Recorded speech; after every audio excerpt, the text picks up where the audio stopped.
non elektrolit. Nah, tentang elektrolit, elektrolit dan non elektrolit. Nah, ya ini tentang ini. Ya. Dari materi ini, ya selalu Bapak itu ya selalu memberikan poin-poin apa yang harus kamu pahami dari setiap bab. Yang pertama dan yang utama selalu pertama adalah yang harus kamu pahami dari setiap bab adalah definisi dari istilah itu. Ya, apa sih definisi dari elektrolit dan apa sih definisi dari non elektrolit? Ya, ini. Yang kedua, ya di materi ini contoh larutan elektrolit atau klasifikasi mana larutan elektrolit dan mana larutan yang non elektrolit. Kalian tolong di absen dulu ya e-learningnya, ya. Yang ketiga adalah poin ketiga adalah identifikasi, cara identifikasi. Nah, identifikasi larutan elektrolit dan non elektrolit. Jadi bagaimana cara kita bisa membedakan larutan elektrolit dan non elektrolit? Nah, biasanya dengan menggunakan praktik ya. Praktiknya kayak gimana sih? Nah, praktiknya kayak gimana? Nah, ini sajalah, maaf. Nanti dihubungkan dengan lagi yang namanya redox. Redox. Ini keempat adalah redox, poin keempat. Dan ini akan dibahas secara terpisah. Ya, jadi poin pertama dari bab elektrolit dan non elektrolit adalah definisi, yang kedua contoh, yang ketiga cara identifikasi, dan yang keempat adalah redox. Masih banyak yang ingin gabung ya.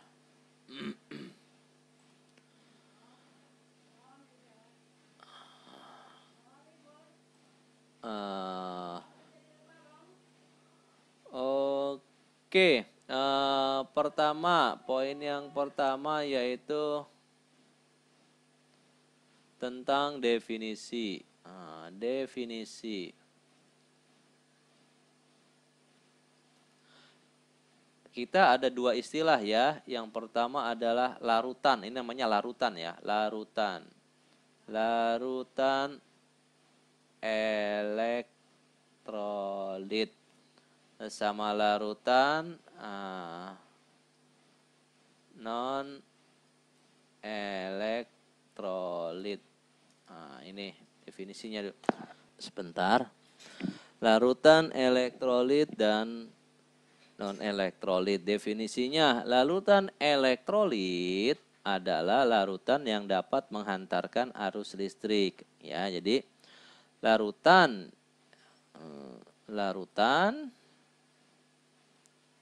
yang dapat menghantarkan arus listrik. Sedangkan larutan non elektrolit adalah kebalikannya, berarti larutan yang tidak dapat menghantarkan arus listrik. Nah, ini jadi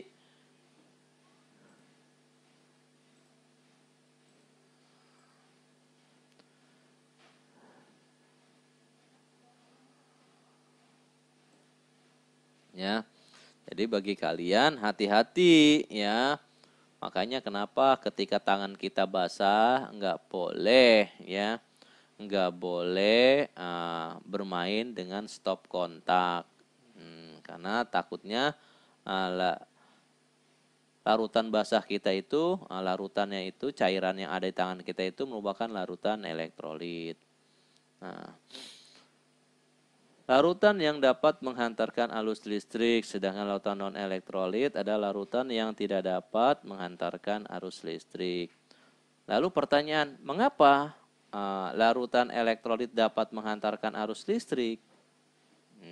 Ya, karena dalam larutan elektrolit itu terdapat ion-ion bebas. Nah, jadi di dalam larutan elektrolit ini, jadi kalau namanya larutan kan campuran antara air dan zat yang terlarut, ini terdapat ion-ion bebas, terdapat ion-ion bebas.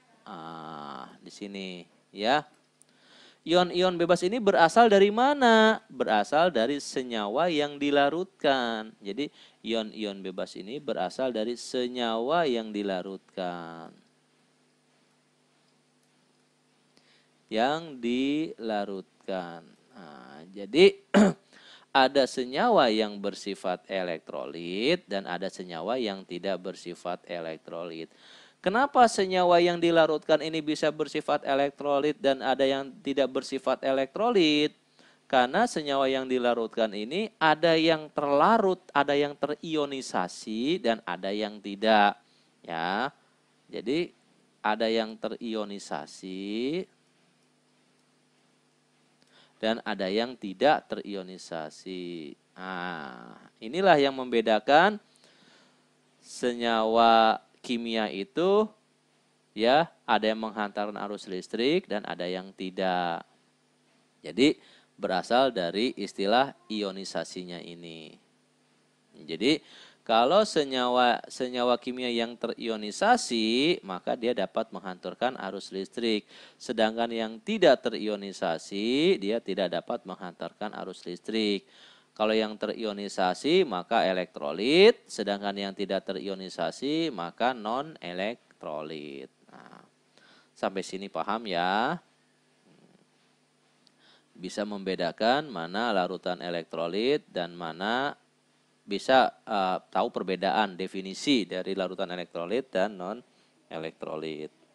Ya, dan mengapa larutan itu bersifat elektrolit? Nah, dari sini ya, ion-ion bebas. Ya.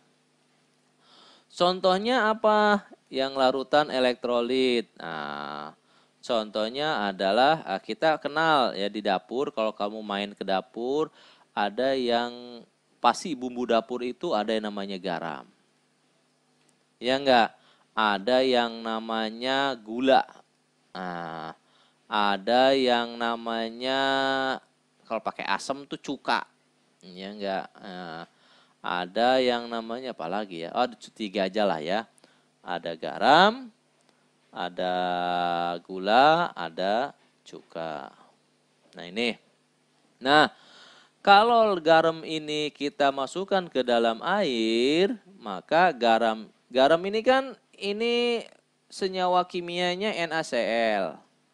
Kalau gula senyawa kimianya itu C6H12O6. Nah, gula ya. Nah, dari monosakaridanya. Sedangkan cuka itu senyawa kimianya CH3COOH. Ini namanya asam cuka. Nah, makanya kenapa cuka itu rasanya asam, karena emang asam cuka. Ya ini. Nah, garam atau NaCl jika dilarutkan dalam air, maka NaCl ini akan mengalami reaksi ionisasi. NaCl ini akan membentuk ion Na plus sama Cl min. Nah, ion-ion inilah yang akan menghantarkan arus listrik. Sehingga kenapa larutan garam bersifat elektrolit. Sedangkan kalau gula C6H12O6 dia tidak akan terionisasi, di dalam larutannya tetap seperti ini. Nah, ya, tidak ada nih ion-ionnya. Makanya larutan gula tidak dapat menghantarkan arus listrik. Sedangkan kalau cuka dilarutkan dalam air, dia akan terionisasi membentuk CH3COO- dan ion H+. Nah, ini Nah, ininya makanya kenapa cuka juga merupakan larutan elektrolit. Sebentar, lanjut lagi ya. Halo.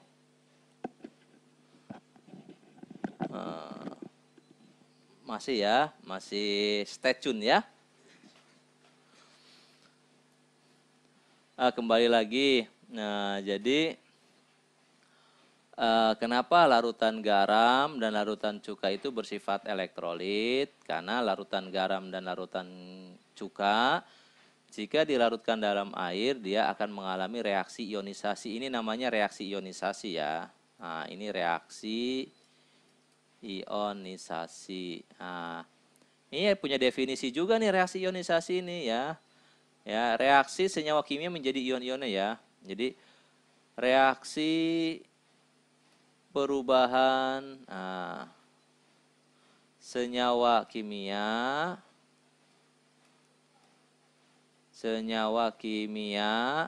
menjadi ion-ionnya. Menjadi ion-ionnya. Nah, ini adalah sebut reaksi ionisasi ya.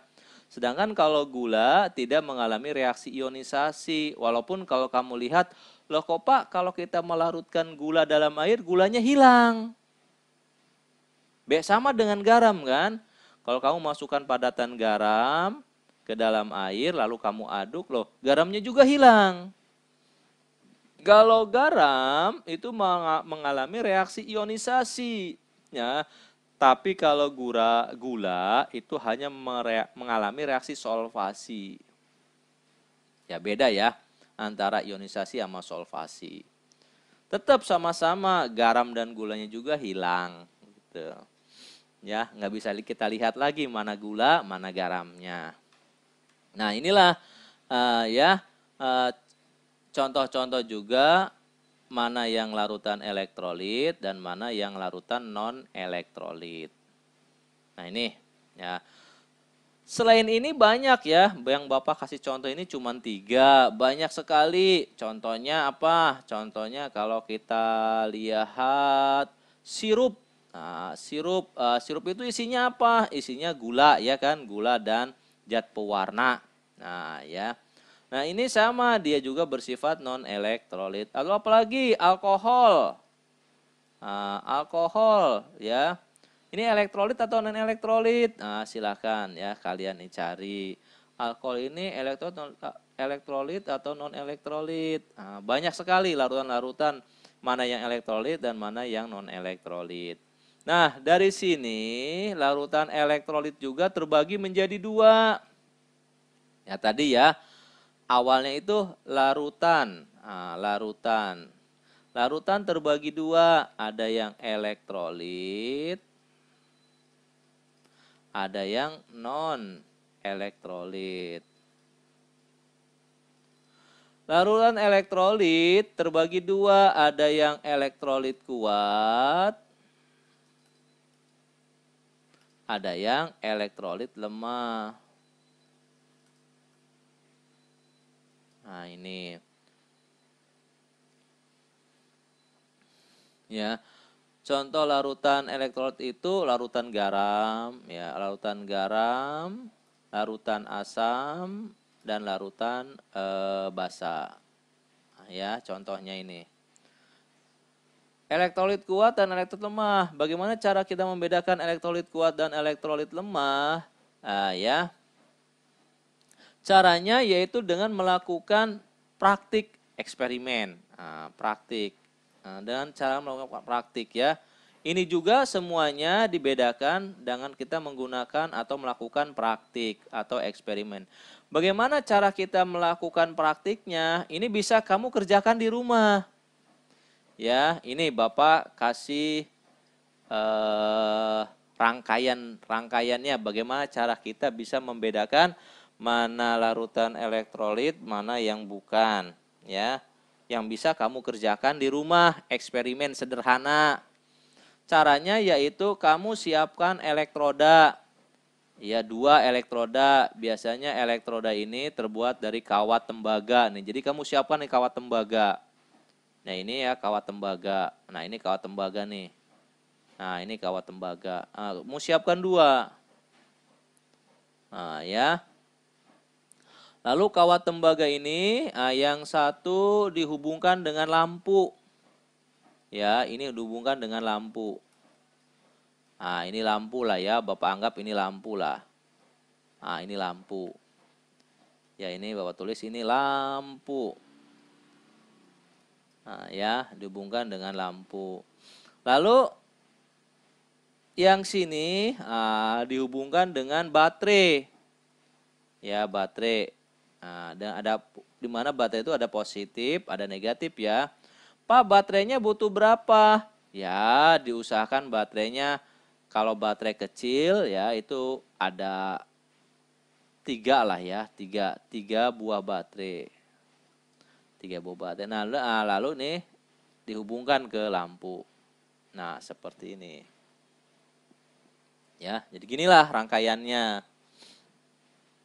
Ya, jadi rangkaiannya ini elektroda, ini kawat tembaga ya, ini kawat tembaga, Bapak kasih warna biru aja deh. Nah, ini kawat tembaga, ya ini kawat tembaga. Nah, ya. Kawat tembaga, dan ini lampu, dan ini daya, yaitu bisa dengan 3 baterai. Caranya, ya jangan pakai langsung di listrik ya, gini aja lah yang aman. Nah, lalu bagaimana? Kamu siapkan nih gelas, gelas. Gelasnya udah diisi air, diisi air. Ya, gelas ini diisi air. Nah, lalu kamu masukkan di sini larutan garam, diaduk hingga larut. Nah, setelah larut, nah ini dimasukkan ke sini. Ini digotong, masukkan ke sini. Sehingga nanti posisinya seperti ini. Posisinya seperti ini nih. Nah, ini gelasnya ini dimasukkan ke sini. Nah, seperti ini. Nah, ini elektroda ini harus tercelup ke dalam air ya, ke dalam larutannya. Dikatakan elektrolit atau bukan, nah ini ya, dikatakan elektrolit atau bukan jika lampunya,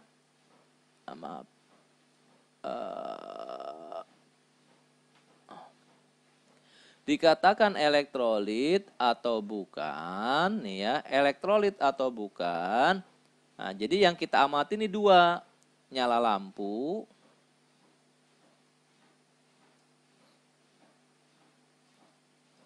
Sama elektroda di sini. Nah, ya, yang kamu amati ini 2. Nyala lampu, lampu di sini sama elektroda. Kenapa harus kita amati lampu? Lampunya itu nyala atau enggak? Gitu ya. Kalau elektroda ini yang diamati apanya? Nanti di sini ada gelembung. Ada gelembung-gelembung kayak kalau kamu pernah minum Sprite lah ya. Nanti di sini ada gelembung-gelembung. Kalau dia ada gelembung-gelembung, jadi kalau dia gelembung, kalau dia lampunya tidak nyala dan tidak ada gelembung di elektroda, ya, maka di sini adalah larutan di sini gimana ya? Di sini aja deh. Nah, di sini aja lah ya, Bapak hapus di sini. Nah, Bapak hapus. Aduh, lama. Nah, jadi yang kamu amati adalah, pertama itu elektroda dulu. Elektroda. Lalu yang kedua lampu. Nah, ya, elektrodanya kalau di sini tidak ada gelembung, ya, kondisi yang pertama tidak ada gelembung,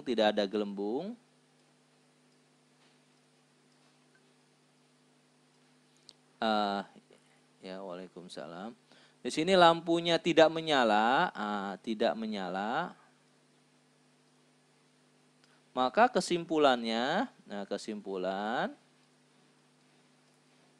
larutan yang ada di sini ini bersifat non elektrolit. Nah, ya, jadi larutan ini bersifat non elektrolit. Poin yang kedua, ya, kondisi yang kedua, di sini ada gelembung. Nah, ya.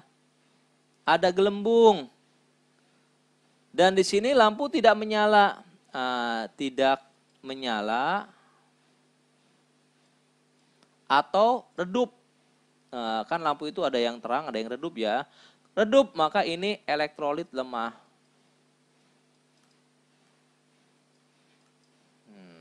Ya. Jadi kalau ada gelembung, lampu tidak menyala atau lampunya redup, maka itu elektrolit lemah. Dan yang ketiga adalah ada gelembung, ya, lampu terang, menyala terang, maka ini elektrolit kuat. Nah, ini ya. Jadi untuk membedakan mana elektrolit, mana non elektrolit dan elektrolit dari elektrodanya. Kalau ada gelembung, maka dia elektrolit. Kalau tidak ada gelembung, maka dia non elektrolit. Kalau untuk membedakan mana elektrolit lemah dan elektrolit kuat, itu kamu lihat lampunya. Kalau tidak menyala atau redup, maka lemah. Ya, kalau dia terang, maka elektrolit kuat. Nah, sampai sini bisa dipahami. Nah, ini poin yang ketiga nih. Poin ketiga, cara kita mengidentifikasi suatu larutan apakah bersifat elektrolit atau non elektrolit.